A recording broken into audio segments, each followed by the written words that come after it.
የኦርቶዶክሳዊ ሰው የመሆን ተግባራዊ መንገዶች 5 ናቸው። በ5 መልኩ ይገለጻል። ኦርቶዶክሳዊ ሰው የተግባር ሰው ነው። በኦርቶዶክሳዊት ቤተክርስቲያን የምትመሰረትባቸው 3 መሰረቶች አሏት አይደል? እኛም በኦርቶዶክሳዊት ቤተክርስቲያን ኦርቶዶክሳዊ ሰው ሆነን መዝለቅና መኖር የምንፈልግ ሰዎች የምንመሰረትባቸው 3 መሰረቶች አሉ። ሁል ጊዜ ኦርቶዶክሳዊ ሰው መሆን ከፈለገ ምን ያስፈልገዋል ማለት ነው? 2 ችግሮች አሉ አሁን በዚህ ዘመን። ስለ ንስሐ አባቶቻችን፣ ስለ ካህናቶቻችን የመጸለይ ሚናና ድርሻ ከኛ ይጠበቃል። ኦርቶዶክሳዊ ሰው ኃጢአቱን ለመናገር፣ በደሉን ለመናገር፣ ስህተቱን ለመናገር የሚያፍር አይደለም። በአንድ ኦርቶዶክሳዊ ሰው ሕይወት ውስጥ ካህን 3 ሚናዎች አሉት። ስለዚህ አንድ ሰው በኦርቶዶክሳዊ ክርስቲያን ሲኖር እንዴት መጾም እንዳለበት፣ እንዴት መጸለይ እንዳለበት፣ እንዴት መስገድ እንዳለበት፣ እንዴት መመጽወት እንዳለበት ስርዓት አለ። መዳንን ከወደዳችሁ፣ መዳንን ከፈቀዳችሁ፣ ድህነትን ማግኘት አለብን ብላችሁ የምታስቡ ነው። እሺ ተማርኩ፣ እሺ ዘመርኩ፣ እሺ መጸወትኩ፣ እሺ በቅዱሳን ስም ዝክር አወጣው፣ እሺ ለነዳይ ረዳው፣ ከዛስ እሱን መጠየቅ አለብን ወገኖች። ቅዱስ እንጦንስ ይሄ የሰይጣን ወጥመዶች በምድር ላይ ተዘርግቶ አየ። እነዚህን በእውነት ሰው ሆኖ ሊያልፋቸው የሚችል ማን ነው ብሎ ጮኸ። ይሄን ሰዓት ከሰማይ አንድ ድምፅ መጣ። ይሄን ሊያልፍ የሚችለው አለ። በተለይ አሁን በዚህ ዘመን ብዙ ሰው የግል ምን አለው? ሐኪም አለዋል። ይሄ በስጋችን ነው። ታዲያ በነፍሳችን እንዴት እንቀልዳለን? ይህ ቀልድ ነው።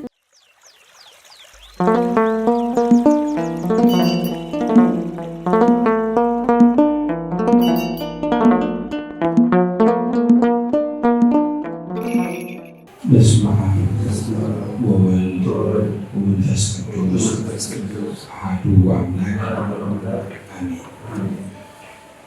እንደምን አመሻችሁ፣ እንደምን ከረማችሁ። የቸርነት ባለቤት እግዚአብሔር አምላክ ሁላችን ከያለንበት አሰባስቦ እንዲቆጭ ብለን እንድንማማር እንድንመካከር ስለፈቀደልን ዛሬም ዘወትርም የተመሰገነ ይሁን። የምስጢር ባለቤት እግዚአብሔር አምላክ ምስጢሩን ለሁላችንም ይግለጥልን። እንግዲህ ባለፉት 4 ተከታታይ የትምህርት ጊዜዎች ኦርቶዶክሳዊ ሰው በሚል ርዕስ መማማር ጀምረን ባለፈው ሳምንት 4ኛውን ክፍል ኦርቶዶክሳዊ ሰው የሚገጥሙትን ወቅትና የዘመኑ ፈተናዎች ለማየት ሞክረን ነበር። በዛ ሂደት ውስጥ 4 ዋና ዋና ፈተናዎችን ለማየት ሞክረን ነበር። አንዱ ዓለማዊነትና ቁሳቁስ አምልኮ፣ ሁለተኛው ክህደት፣ ጥርጥርና አንጻራዊነት፣ ሶስተኛው የመንፈሳዊነት መዳከም ወይም የመንፈሳዊ ዝለትና የንቃትና የጥንቁቅነት ማጣትን አይተናል። 4ኛው መከፋፈልና ማህበራዊ ፖለቲካ ተጽዕኖችን በተወሰነ መልኩ ለማየት ሞክረናል። 5ኛው የስጋ ፍቃድና የባህል መቅለጥን ተመልክተን ነው ትምህርታችንን ያጠቃልለን ነው ማለት ነው። እንግዲህ ቅድም መራገው መሪው እንዳሉት አሁን ወደ ማሰሪያው ነው። አሁን እስካሁን የመጣንባቸው መንገዶች እውቀትን ማስገንዘብ፣ እውቀትን ማስጨበቅ ኦርቶዶክሳዊ ሰው ሊያደርጋቸውና ሊሆናቸው የሚገቡ ጉዳዮችን እያየን እንመጣለን። ከዚህ አንፃር ኦርቶዶክሳዊ ሰው የመሆን ተግባራዊ መንገዶች ምንድን ናቸው? ዛሬ የምናየው ኦርቶዶክሳዊ ሰው ምክንያቱም በኦርቶዶክሳዊ ቤተክርስቲያን ውስጥ ስንኖር ኦርቶዶክሳዊ ሰው ሆነን መጽናት መቀጠል። በሌላ አነጋገር በኦርቶዶክሳዊ ነገረ መለኮት በተለይ በኦርቶዶክሳዊ ነገረ ሰብዕና በአበው አስተምሮ መሰረት ኦርቶዶክሳዊ ሰው መሆን የሚቻሉ ሁለት ነገሮች መስማማት አለባቸው። ሁለት ነገሮች ተዋህደው መጓዝ አለባቸው። በሌላ አነጋገር ምን ማለት ነው? ኦርቶዶክሳዊ ሰው መሆን የአንድ ጊዜ የአንድ ዘመን ውጤት ብቻ ሳይሆን የእግዚአብሔር ጸጋና የሰው ነፃ ፈቃድ። በደንብ አዳምጡ። ሁለቱም ሀሳቦች የእግዚአብሔር ምን ጸጋና የሰው ነፃ ፈቃድ ተጣምረው የሚጓዙበት የእድሜ ልክ የእድሜ ዘመን ሂደት ፕሮሰስ በሆነች ጊዜ ጀምረ በሆነች ዘመን እንቋጫለን። የአንድ ጊዜ ውጤት አይደለም። ኦርቶዶክሳዊ ሂደት ነው። በሌላ አነጋገር ምን እያልኳችሁ ነው ማለት ነው? ስለዚህ የእድሜ ዘመን የእድሜ ልክ ተጋድሎ በእነዛ በእድሜ ልክ ውስጥ በምናደርገው ሱታፌ ነው ኦርቶዶክሳዊ ሰው ይሁን የምንሸጋገረው ማለት ነው። ከዚህ አንጻር ኦርቶዶክሳዊ ሰው የመሆን ተግባራዊ መንገዶች ቅዱሳት መጽሐፍትን መሰረት አድርገን የቅዱሳን አበውን ምስክርነት መሰረት ስናደርግ በዋናነት የኦርቶዶክሳዊ ሰው የመሆን ተግባራዊ መንገዶች 5 ናቸው። በ5 መልኩ ይገለጻሉ። ስንት ናቸው? 5 ናቸው። አንድ ሰው ኦርቶዶክሳዊ ሰው ለመሆን የሚጓዝባቸው የሚሄድባቸው 5 ግን እርስ በርሳቸው የተሳሰሩ የተዋሃዱ መንገዶች አሉት ማለት ነው። የመጀመሪያው የኦርቶዶክሳዊ ሰው የመሆን ተግባራዊ መንገድ በሚስጥራተ ቤተክርስቲያን መታተም ወይም በሚስጥራተ ቤተክርስቲያን ዳግም መወለድ። ይሄ ሳክራሜንታል ሪበርዝ የምንለው ማለት ነው። አንድ ሰው በጥምቀት አሮጌውን ሰውነት ጥሎ በአዲስ ማንነት ይወለዳል። በሜሮን ደግሞ የመንፈስ ቅዱስን ጸጋ ይቀበላል። የመንፈስ ቅዱስ ማደሪያ ይሆናል። የመንፈስ ቅዱስ ቤተ መቅደስ ይሆናል ማለት ነው። ስለዚህ ተመልከቱ፣ አንድ ሰው በ40ና በ80 ቀኑ ከማኅፀነ ዮርዳኖስ ከአብራከ መንፈስ ቅዱስ መወለዱ ያ የኦርቶዶክሳዊ ሰው ጅማሬ ነው፣ መጀመሩ ነው። በዛ ጥምቀት ደግሞ ምንድን ነው ተመልከቱ። በሜሮን ምን ይላል? በቅባ ሜሮን ምን ይሆናል? ይከብራል። የመንፈስ ቅዱስ ማደሪያ ይሆናል። ስለዚህ ይሄ አንዱ መንገድ ነው። ለዚህ ነው እኮ በዮሐንስ ወንጌል ምዕራፍ 3 ቁጥር 5 ላይ ሰው ከውሃና ከመንፈስ ካልተወለደ በቀር ወደ እግዚአብሔር መንግስት ሊገባ አይችልም ማለት። ሰው ከምን አለ? ከውሃ አለ። ከውሃ ልክ ሰው ከእናትና ከአባቱ ይወለዳል አይደል? ስለዚህ አንድ ሰው የእግዚአብሔር ልጅ ለመባል የሥላሴ ልጅ ለመባል ከአብራከ መንፈስ ቅዱስ ከማየ ዮርዳኖስ ለመወለድ ምን መሆን አለበት ማለት? ይህን ሚስጥር መፈጸም አለበት። ይህም ብቻ አይደለም እኮ በማርቆስ ወንጌል ምን የተባለው? ያመነ የተጠመቀ ይድናል። ያመነ የተጠመቀ ይድናል። ስለዚህ አንድ ሰው ድህነትን ለማግኘት ማለት ነው ለመዳን ምን ያስፈልገዋል ማለት ነው? አሁን በማርቆስ ወንጌል ላይ 2 ነገሮች ተጠቅሱ። ምን መጠመቅና ማመንና ምን መጠመቅ ማለት ነው። ይሄ ያስፈልጉትም ማለት ይሄ አንዱ። ሁለተኛው ኦርቶዶክሳዊ ሰው የመሆን ተግባራዊ መንገድ ቋሚ የንስሐ ሕይወትና የንስሐ አባት መያዝ። ምንድን አልኳቸው?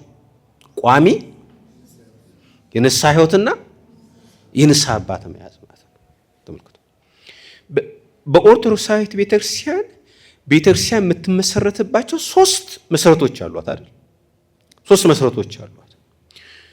እኛም በኦርቶዶክሳዊት ቤተክርስቲያን ኦርቶዶክሳዊ ሰው ሆነን መዝለቅና መኖር የምንፈልግ ሰዎች የምንመሰረትባቸው መሰረቶች 3 መሰረቶች አሉ። አንዱ ወልድ ዋህድ የሚለው መሰረተ እምነት ነው። አንዱ ይሄ ነው። ሁለተኛው ነቢያት ሐዋርያት ስለ ወልድ ዋህድ ያስተማሩት መሰረተ ትምህርት ነው። ሶስተኛው ምክረ እግዚአብሔርን ፍቃደ እግዚአብሔርን የምናቅበትና የምንረዳበት ምንድን ነው? ምክረ ካህን ነው። አያችሁ፣ ምክረ ካህን ነው። ይሄ ለምንድን ነው? ተመልከቱ። ምግባር ይታመማል፣ ምግባር ይሰበራል። ያ የተሰበረው ምግባር፣ ያ የታመመው ምግባር ሊፈወስ ሊጠገን የሚችለው በምንድን ነው? በምክረ ካህን በፍቃደ ካህን ስለሚሆን ማለት ነው። ምክንያቱም ካህኑ የኛ ምንድን ነው? የነፍስ ምንድን ነው? የነፍስ ሐኪማችን ስለሆነ ማለት ነው። የነፍስ አባት ነው እኮ የምንለው አይደል? ልክ አሁን እኛን እናትና አባቶቻችን የወለዱን በስጋ የወለዱን ምንድን ነው የምንላቸው? እኛ የስጋ እናትና አባት ነው የምንላቸው። ካህኑ ግን የምንድን ነው አለ? የነፍስ አባታችን። ስለዚህ ይሄ ምንድን ነው? ሁል ጊዜ ኦርቶዶክሳዊ ሰው መሆን ከፈለገ ምን ያስፈልገዋል ማለት ነው? ቋሚ የንስሐ ሕይወትና ቋሚ የንስሐ አባት ያስፈልገዋል ማለት ነው። ምክንያቱም ሰው ሁል ጊዜ ምንድን ነው? ይበድላል፣ ሁል ጊዜ ያጠፋል። በኦርቶዶክሳዊት ቤተክርስቲያን እኛ በቃን ነቃን ምንል ሰዎች አይደለም። ምን በድል የምናጠፋ በንስሐ ደግሞ ምን የምንመለስ የምንጸጸት የምንታከም ነው ማለት። ስለዚህ አንድ ኦርቶዶክሳዊ ሰው መሆን ከፈለገ የመጀመሪያው ተመልከቱ፣ ሁል ጊዜም ቢሆን ቋሚ የንስሐ ሕይወት ነው ያስፈልገው። ጊዜያዊ አይደለም።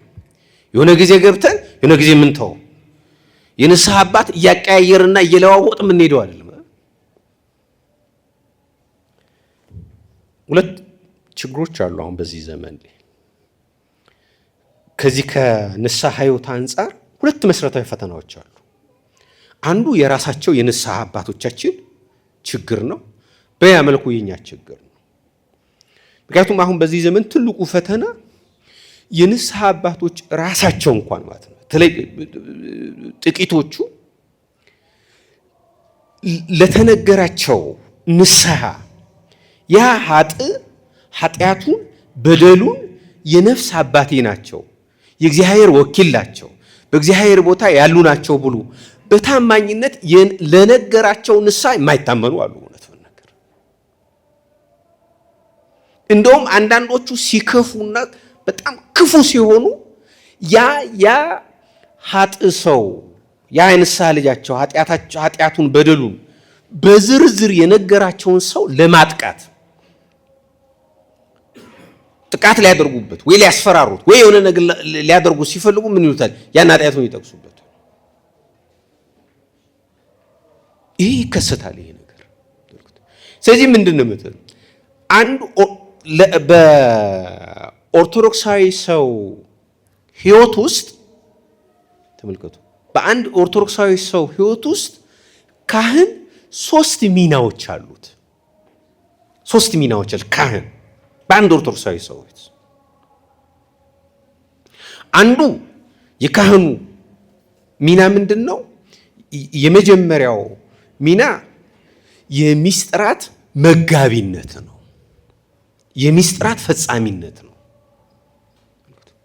ለዛ ለኦርቶዶክሳዊ ሰው ሚስጥራትን የሚፈጽመው ካህኑ ነው። ተመልከቱ። ስለዚህ ያ ኦርቶዶክሳዊ ሰው ድህነተ ነፍስን የሚያገኘው ካህኑ በቤተ ክርስቲያን ውስጥ በሚፈጽመው ምንድን ነው? ሚስጥራት ነው። ተመልከቱ። ክርስትና ልነሳ ቢል የሚነሳው በማን ነው?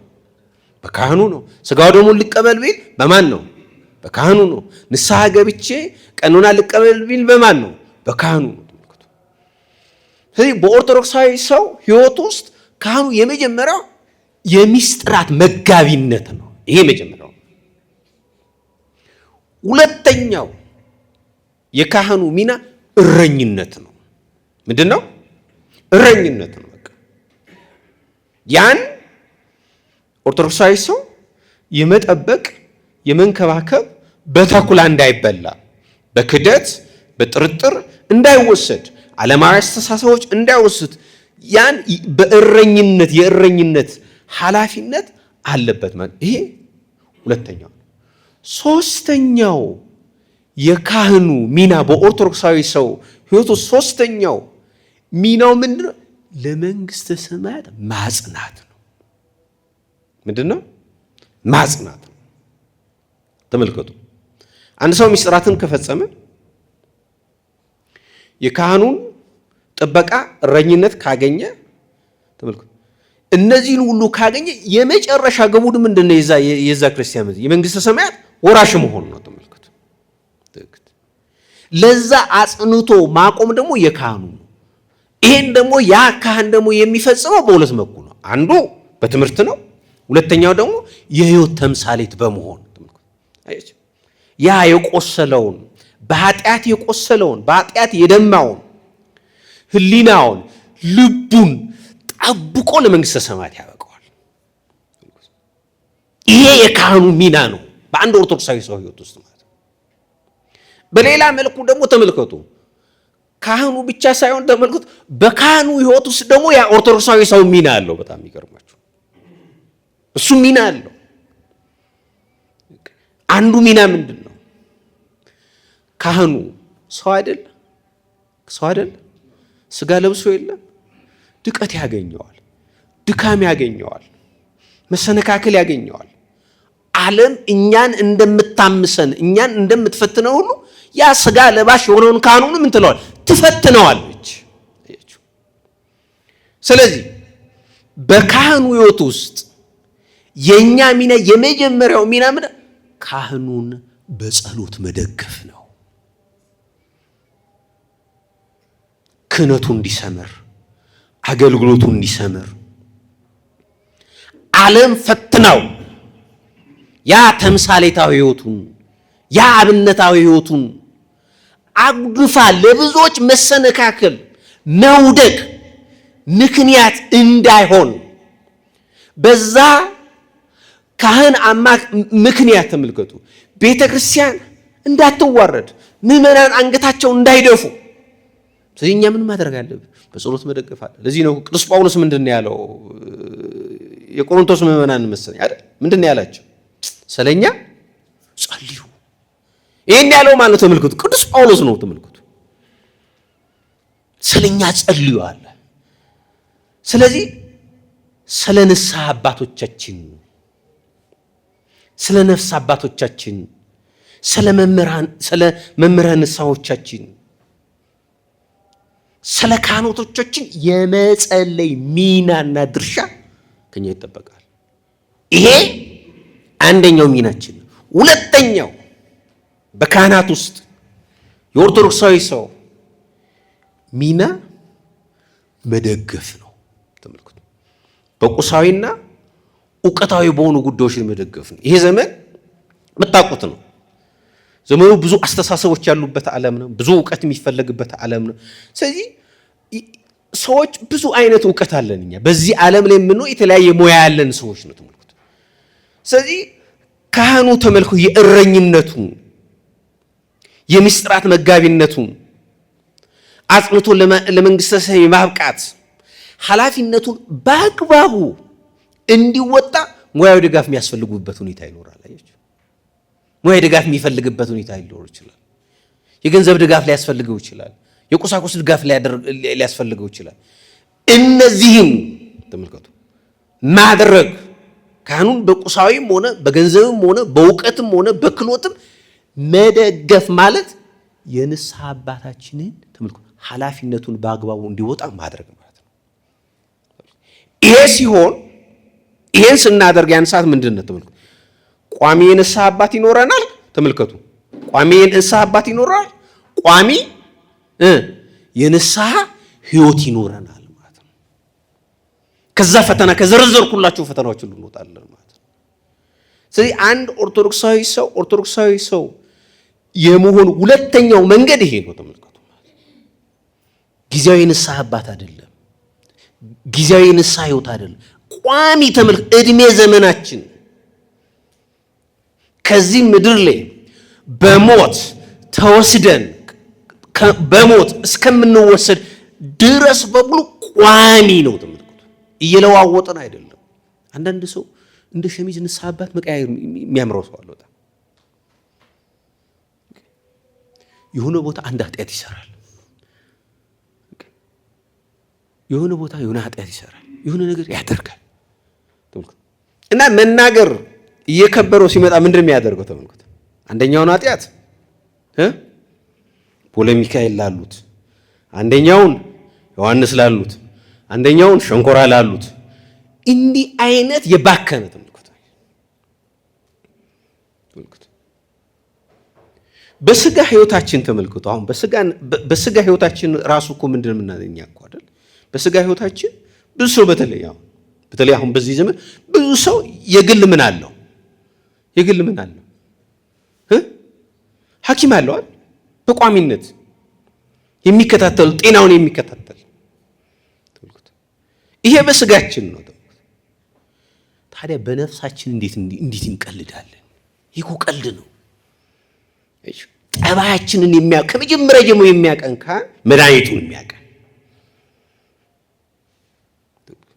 ስለዚህ ኦርቶዶክሳዊ ሰው ኃጢአቱን ለመናገር፣ በደሉን ለመናገር፣ ስህተቱን ለመናገር የሚያፍር አይደለም። የሚያፍር አይሆንም። ያ የእግዚአብሔር እንደራሴ ነው። የእግዚአብሔር አይኖች እኮ የተባሉት ያለ ምክንያት አይደለም። ለእግዚአብሔር መናገር እናፍራለን። እኛና እግዚአብሔር እንተዋወቃለን። ልክ እንደዛው ነው። ተመልከቱ። ስለዚህ በኦርቶዶክሳዊት ቤተክርስቲያን የሚኖር ኦርቶዶክሳዊ ሰው ቋሚ የንስሐ ህይወትና ቋሚ ንስሐ አባት ነው ግዴታው። ይሄ ምክንያቱም ውድቀትን አምኖ ድቀትን አምኖ ድካምን አምኖ በመናዘዝ ያቺ ደጋግሜ የምነግራችሁ ኑስ የነፍስን አይን በኃጢአት እንዳይጋረጥ ዘውትር መንፈሳዊ ሕክምና ስለሚያስፈልግ ነው። ያቺ የነፍስ አይን ያቺ አይነ ልቡና ከተጋረደች ከእግዚአብሔር ጋር የምንገናኝበት ያቺ ቀጭን ህሊና ነች። አያችሁ፣ ቀጭን መንገድ ነች። እሷ በኃጢአት እሷ በበደል እሷ በክፋት ከተጋረደች ከእግዚአብሔር ጋር ያለን ግንኙነት ነው የሚቆረጠው። ከእግዚአብሔር ጋር ያለን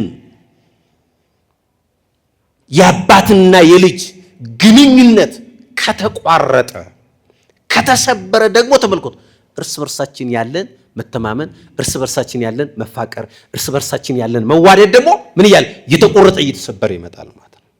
ለዚህ ነው ታላቁ የቤተክርስቲያናችን ሊቅ ቅዱስ ዮሐንስ አፈወርቅ እንዲህ ያለው፣ የንስሐ አባት የሌለው ክርስቲያን መሪ እንደሌለው መርከብ ነው። ማዕበል የመጣለት በቀላሉ ይሰምጣል። በቀላሉ ይሰምጣል። ታዲያ ያ ደግሞ ተመልከቱ፣ ያ የመርከቡ መሪ ደግሞ ተመልከቱ፣ ያ ካፒቴኑ ደግሞ በልበ ሙሉነት የምናምነው የምንተማመንበት መድኃኔዓለም ክርስቶስ ነው። አንድ ታሪክ ልንገራችሁ። በአትላንቲክ ውቅያኖስ አንዲት መርከብ ትጓዛለች። የተወሰኑ ኪሎ ሜትሮችን እንደተጓዘች ኃይለኛ ማዕበል ተነሳ።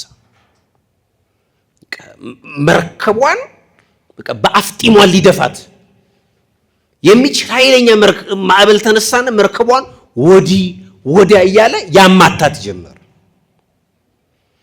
በዚህ መሃል መርከብ ውስጥ የነበሩ ሰዎች መጮህ ጀመሩ፣ ማልቀስ ጀመሩ። በቃ መጥፋታችን ነው፣ መስጠማችን ነው። መርከቧ በማዕበል ተሰባብራ ማለቃችን ነው ብለው በጣም ተረበሹ።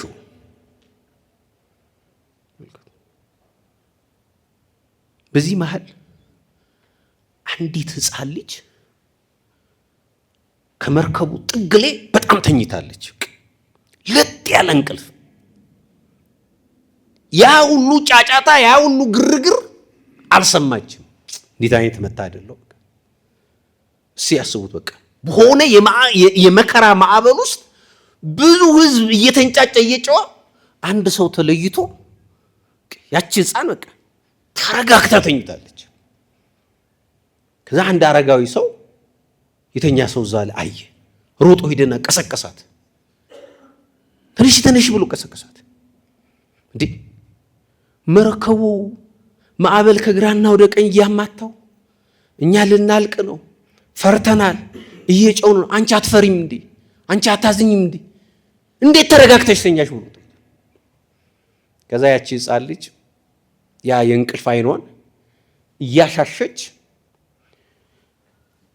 ካፒቴኑ የመርከቡ መሪ ነጂ ወዳለበት በር እያሳየች የመርከቡ ካፒቴን አባቴ ነው፣ እሱ እስካለ ድረስ አንሰምጥም፣ መርከቧም ምንም እንደማትሆን እርግጠኛ ነኝ ያለችው። መርከቡ ውስጥ ተመልከቱ፣ መርከቡ ውስጥ የነበሩ ሰዎች ትኩረታቸውን ያደረጉት ችግሩ ላይ ነው፣ ማዕበሉ ላይ ነው። ያቺ ብላቴና ያቺ ሕፃን ትኩረቷንና እምነቷን ደግሞ የጣለችው በማሌ ነው፣ በአባቷ ላይ ነው። እየችሁ በንስሐ ሕይወት ውስጥ ባለ ሰውና በንስሐ ሕይወት ውስጥ በሌለ ሰው መካከል ያለው ይሄ ነው። ተመልከቱ። በኦርቶዶክሳዊ ሰውና ኦርቶዶክሳዊ ሰው ባልሆነ ሰው መካከል ያለው ልዩነት ይሄ ነው። ተመልከቱ። ብዙን ጊዜኛ ተመልከቱ፣ የሆነ መከራ ይመጣል፣ የሆነ ማዕበል ይመጣል፣ የሆነ ግርግር ይፈጠራል። ሁልጊዜ ትኩረታችን እኛ ምኑ ላይ ነው? ችግሩ ላይ ነው፣ ፈተናው ላይ ነው። ከዛ ፈተና ሊያሻግር የሚችል አምላክ መድኃኔዓለም የመርከቡ ባለቤት፣ የመርከቢቷ ባለቤት መሪ ነጂ የሆነው ስግው ቃል ኢየሱስ ክርስቶስ እንዳለ ስለምን መርከቢቷ ቤተክርስቲያን የምትሰምጠን ነው ይመጣል። በእርግጥ ይሄ እኮ ሐዋርያትም ገጥሟቸዋል። ጌታችንና መድኃኒታችን ኢየሱስ ክርስቶስ በታንኳ ላይ በጀልባ ላይ ተኝቶ ነበር ይላል መጽሐፍ።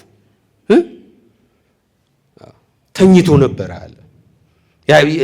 ያ ፍጹም ሰው መሆኑን ሲገልጽ ማለት ነው። ይህን ሰዓት ምንድን ማዕበል ተነሳ። ከዛ ምን አሉ ሐዋርያት ደቀ መዛሙርቱ? ጌታ ሆይ አድን፣ ልንጠፋ ነው። ተመልከቱ። መጀመሪያ እነሱ ምን መሰሉ? ችግሩ ላይ ነው ያተኮሩት። በኋላ ለካ አዳኝ አምላክ አጠገባቸው እንዳለ ተረዱ። ወገኖቼ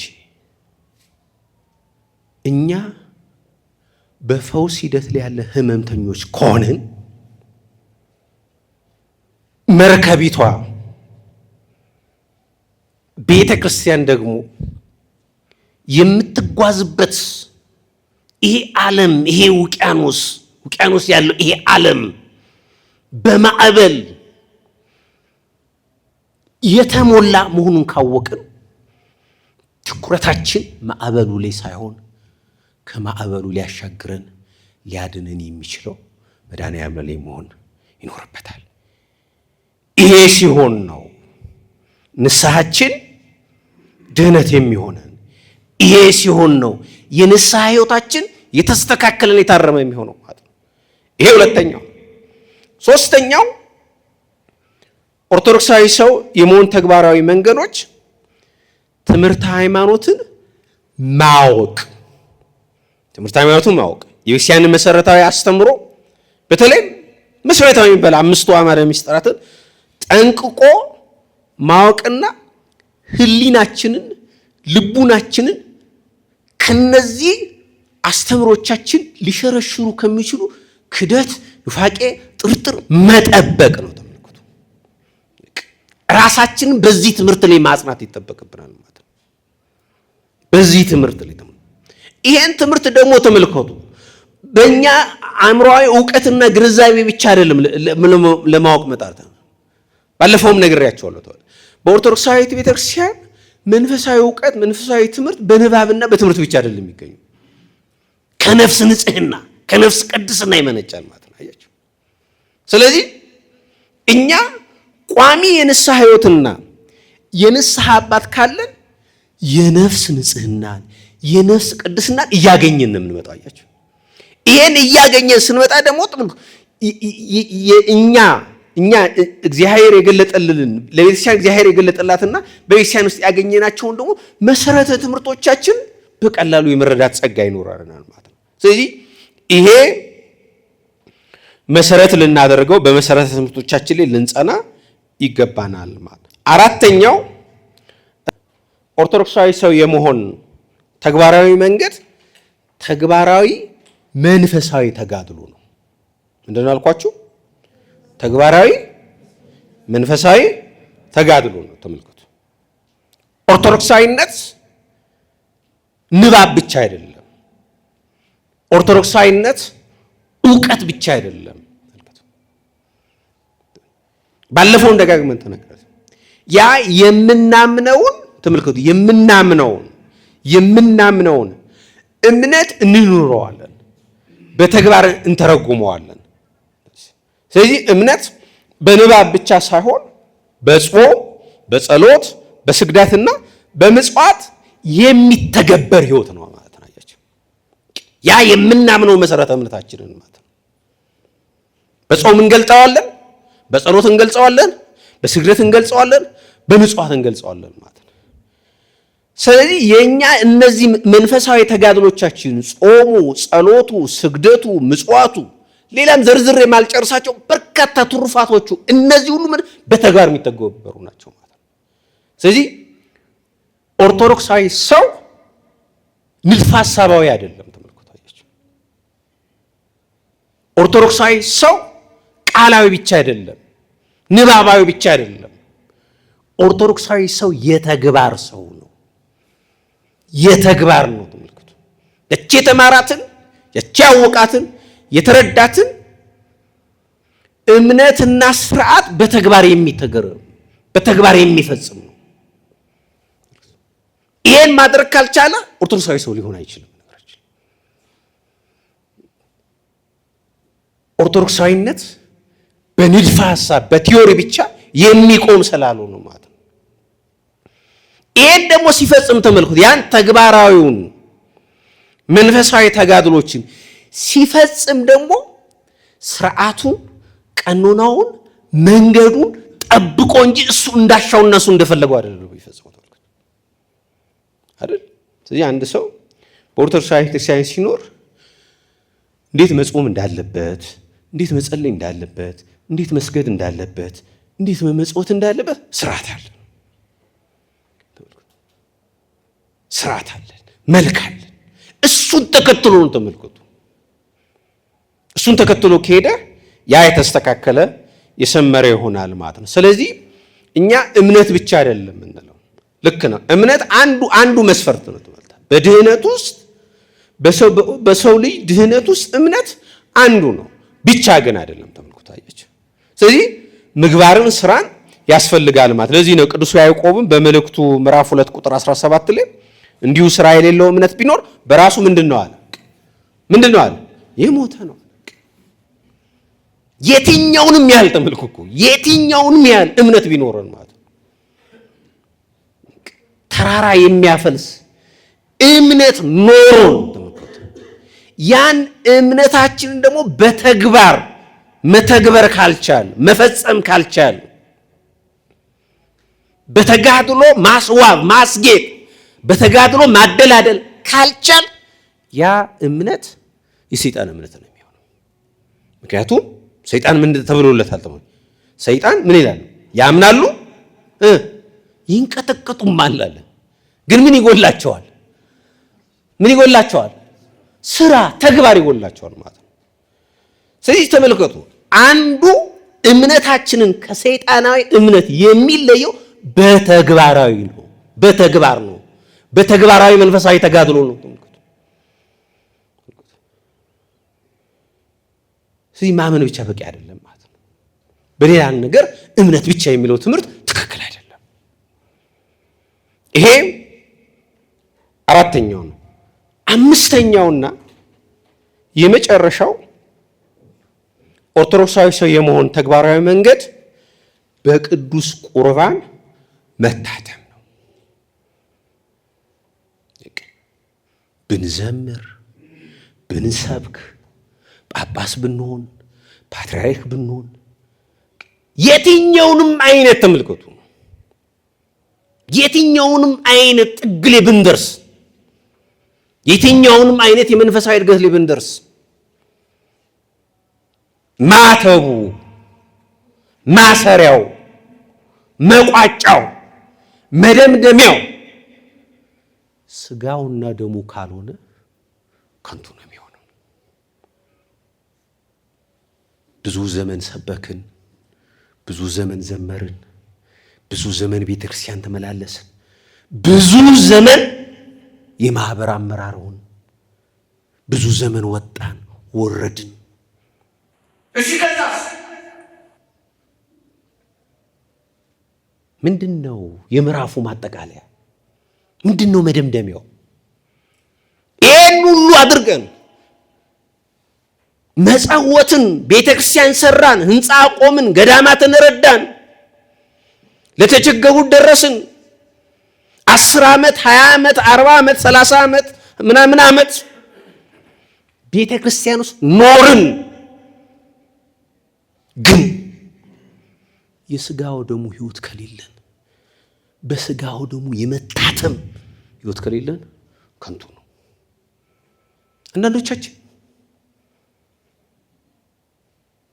በተክሊል ተጋባን፣ የተጋባን ቀን ቆረብን፣ ከዛ በኋላ የለንም።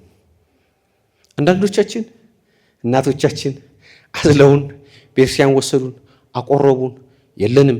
ልጆቻችን አዝለን ግን እናቆርባለን። አንዳንዶቻችን በሆነ አጋጣሚ ቆረብን፣ ከዛ በኋላ አቆም ነው። ታዲያ እንዴት ነው ለትልቁ ግብ ተመልከቱ፣ የክርስትናችን ግብ፣ የክርስትናችን ራስ ቁንጮ ለሆነው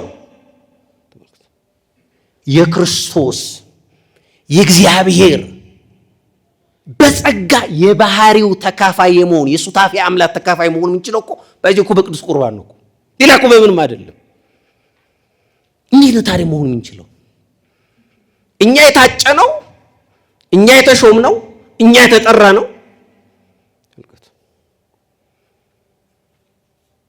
እኛ መጀመሪያ ላይ እንደነኳቸው ወደ ጥንተ ተፈጥሯችን እንድንመለስ ተመልከቱ።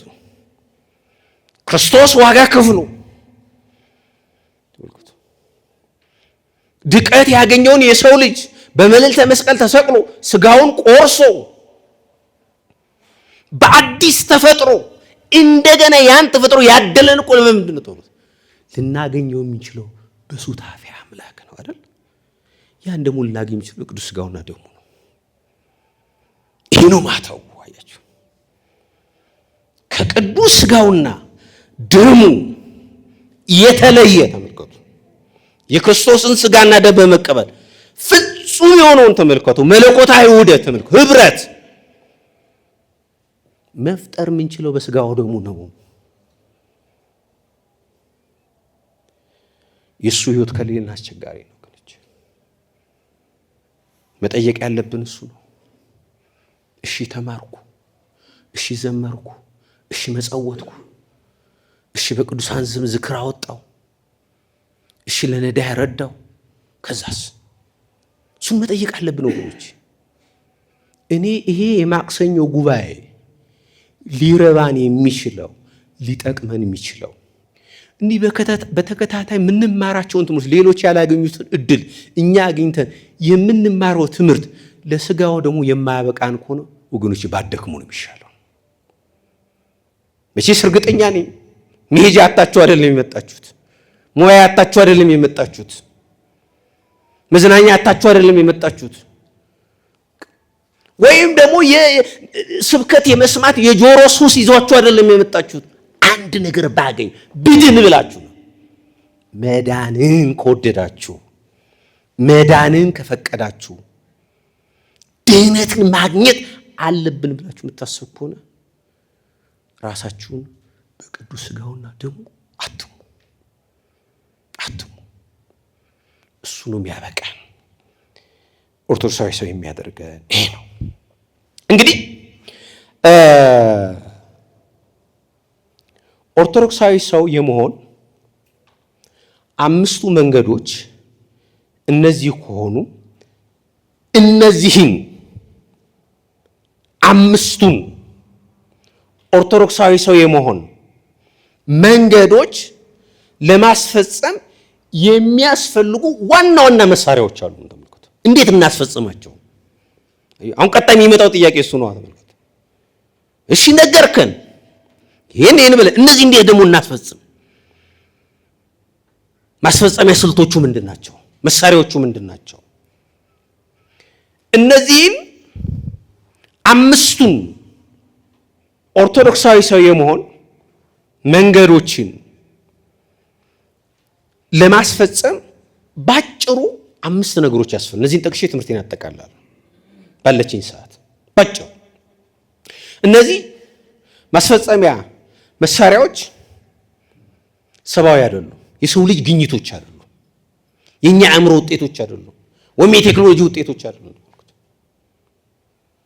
እነዚህን በህይወት በመተግበር በህይወት በመለማመድ የምናመጣቸው የመጀመሪያው ትህትና ነው። ትህትና ተመልከቱ።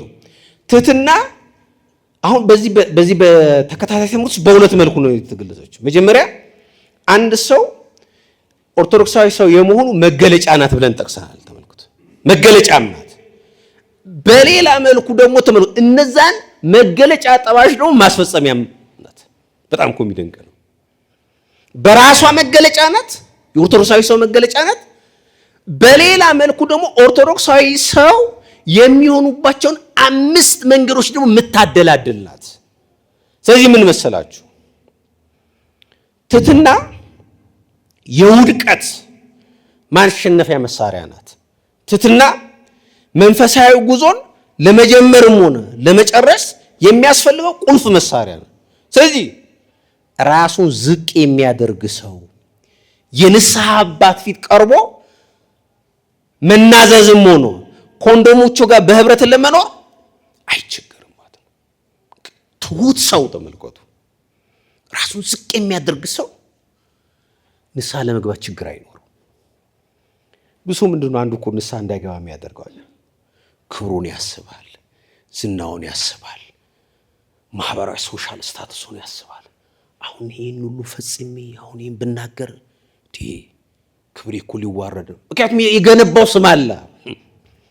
ወገኖች ብዙዎችን ሰዎች ከድህነቱ ወደ ኋላ የሚያደርጋቸው ምን እንደሆነ ታውቃላችሁ?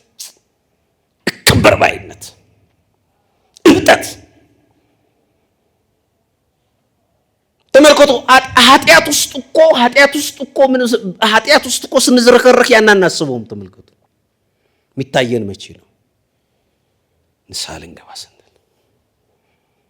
ግን ትሁት ከሆነ ግን የተሰበረ ስብዕና ያለው ከሆነ ግን ራሱን ዝቅ አድርጎ የሚያይ ሰው ከሆነ በበደሉ በኃጢአቱ ተጸጽቶ ንስሐ ለመግባት የተዘጋጀ ነው። የትህትና ጥቅሙ ተመልከቱ። ሰይጣን በትዕቢት ስለወደቀ ትህትናን ማየት በፍጹም አይችልም። በነገራችን በፍጹም አይችልም። ስለዚህ ተመልከቱ፣ ትህትና የሰይጣንን ወጥመድ በሙሉ የሚሰብር ታላቅ መሳሪያ ነው ማለት ነው። አያችሁ፣ ሰይጣን ትህትና ባለበት አይደርስም፣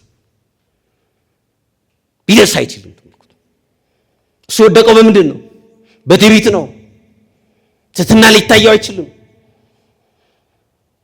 ስለዚህ የሰይጣንን ወጥመድ የሰይጣንን ፈተና በጣጥሰን ልንወጣበት የሚችለው አንዱ መንገድ ትህትና ነው። ይሄን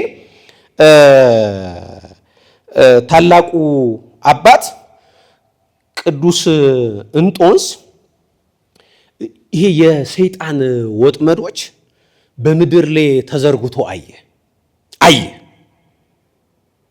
ያን አየና እነዚህን በእውነት ሰው ሆኖ ሊያልፋቸው የሚችል ማን ነው ብሎ ጮኸ። ይህን ሰዓት ከሰማይ አንድ ድምፅ መጣ። ሰማያዊ ድምፅ ተሰማ።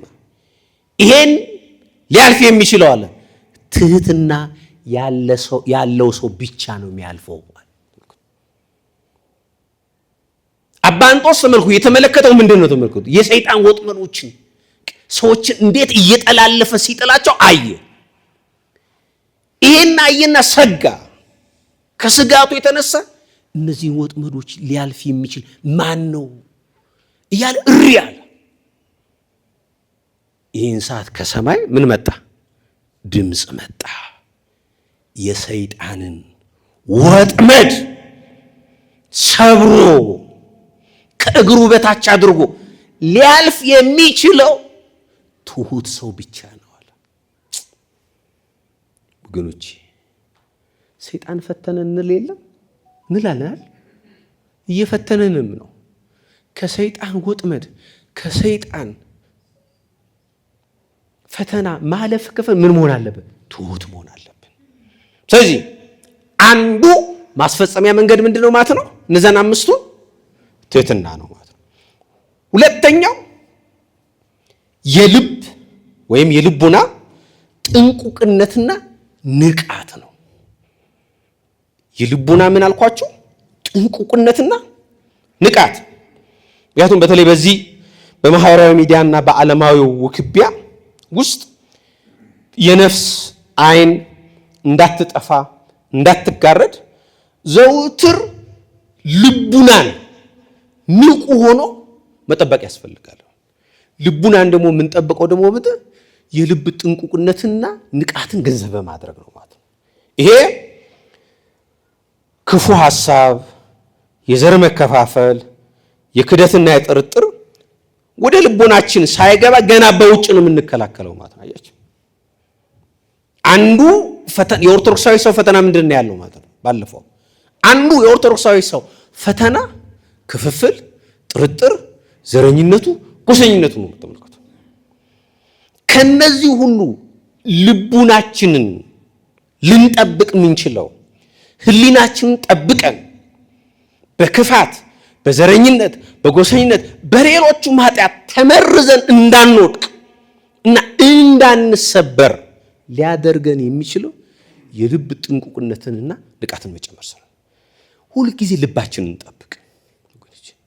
ልብን መጠበቅን ያህል ቀላል ነገር አይደለም። ልብ ሲሰበርም ከባድ ነው አይደል? የልብ ስብራት በቀላል አይጠገንም። የልብ እብጠትን የዛን ያህል ክፉ ነው። በጣም ሁለቱም ክፉ ናቸው። ተመልከቱ። ልብን ሲሰበር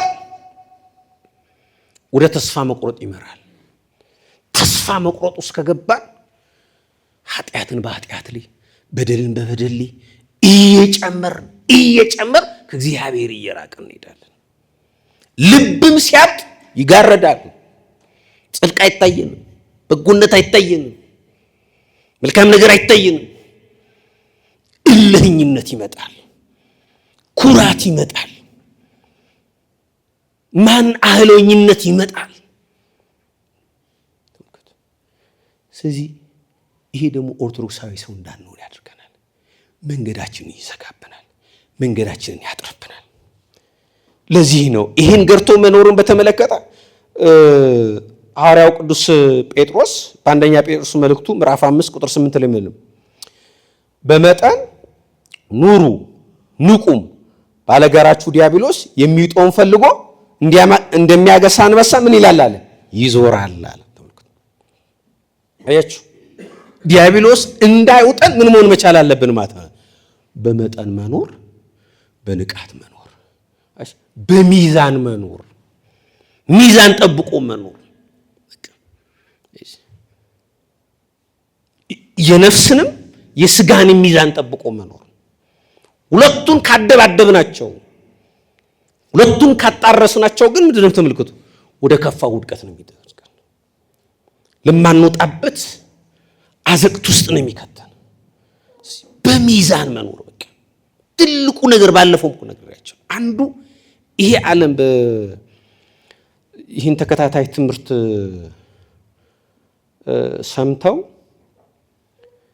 አውስትራሊያ የሚኖሩ ቀሲስ ስንታየው አባተ ደውለውልኝ ነበር እና በጣም የነገሩኝ ነገር በጣም ለእናንተ ባካፈላችሁ። በተለይ በዚህ ዘመን አሉ በዚህ ዘመን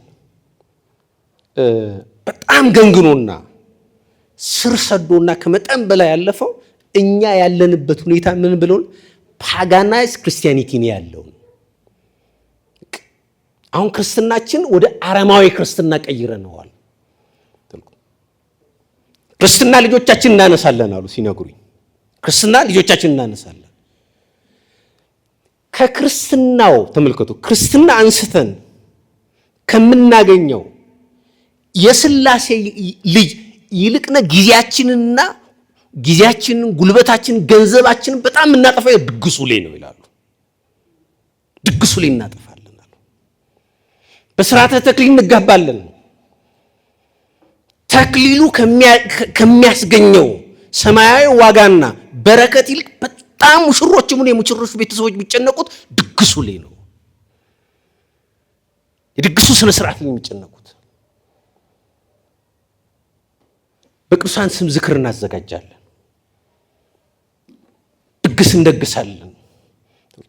በዛ ቅዱስ ስም የዛን የቅዱስ አባት ወይም የዛችን ቅዱስ እናት የቃል ኪዳኗ የበረከቷ ተጠቃሚዎች ለመሆን ከምናተኩረው ይልቅ ድግሱ ላይ እናተኩራለን። ይሄ ፓጋናይዝድ ክርስትና ነው ብዬ ምጠራዋለሁ።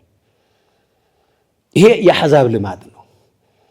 እቺ ቀደመችው ቤተክርስቲያን ስርዓቱ ላይ ለምታተኩረው በረከቱ ሰማያዊ ዋጋ ነው የምታተኩረው።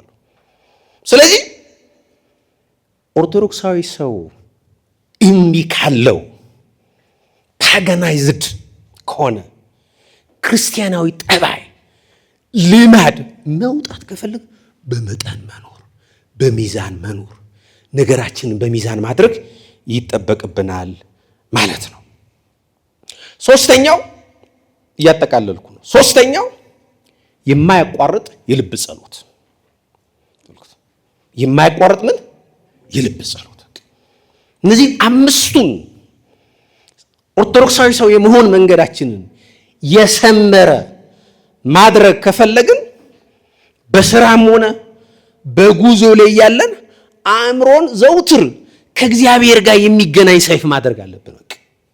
ሁልጊዜም ተመልከቱ፣ ታክሲም ስንቀመጥ፣ መኪናም ስንነዳ፣ ስራም ስንዘራ፣ ፋታ ስናገኝ ሁልጊዜ ምን በልቡናችን እግዚአብሔርን ማሰብ። ለዚህ ደግሞ በጣም ጠቃሚ የሚሆነው የኢየሱስ ክርስቶስ ጸሎት የሚባል አለ በኦርቶዶክሳዊት ቤተክርስቲያን። እሱ መጸለይ ይህን አባቶቻችን ያዛሉ። ምንድነው ያ ጸሎት የሚለው? በልቡስ ጌታ ኢየሱስ ክርስቶስ ሆይ እኔን ኃጢአተኛ ልጅህን ማረኝ የሚለው አጭር። ይህን ዘውትር ተመልከቱ፣ ዘውትር መድገም፣ ዘውትር መጸለይ ልክ ነው። ዳሴ ማርያም እንደግማለን፣ ዳዊት እንደግማለን፣ ሌሎችንም የጸሎት መጽሐፍትና ከዚህ ባሻገር ግን ምንድነው እነዚህ መድገም በማንችላቸው ቦታዎች ሁሉ ሁልጊዜ ተመልከቱ፣ ሁልጊዜ በልቡናችን ውስጥ ጌታ ኢየሱስ ክርስቶስ ሆይ ማረኝ፣ ጌታ ኢየሱስ ክርስቶስ ሆይ ማረኝ። ልክ ነው። ይሄ በተለይ ይሄ ለመነኩሳቱ የተሰራ ስርዓት ነው።